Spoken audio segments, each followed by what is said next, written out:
Bagong lunsad na Telesafe Helpline ng DepEd isinusulong ang mental health ng kabataan. Alinsunod sa direktiba ni Pangulong Marcos Jr. na gawing prioridad ang kapakanan ng ating mga estudyante.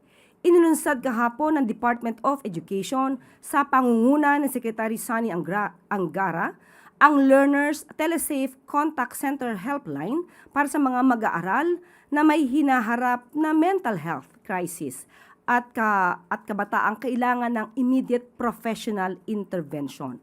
Maaaring tumawag sa ang sinumang estudyante sa hotline number signed 33733 upang makatanggap ng agarang tulong. Nakakonekta ang nasabing numero sa National Center for Mental Health Crisis Hotline upang tiyakin na maaabot ng dekalidad na tulong mula sa mga mental health experts ang bawat mag-aaral.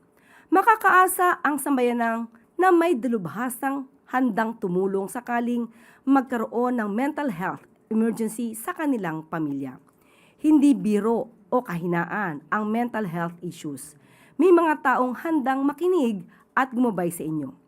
Kung ang inyong anak, kaanak o kayo mismo ang may kailangan ng tulong ukol sa mental health, tumawag lang po sa Telesafe Helpline gamit ang number sign 33733 o kaya 09, di ko na po mabasa ang number. 0945-1759-777. Ulitin po natin, 0945-1759-777.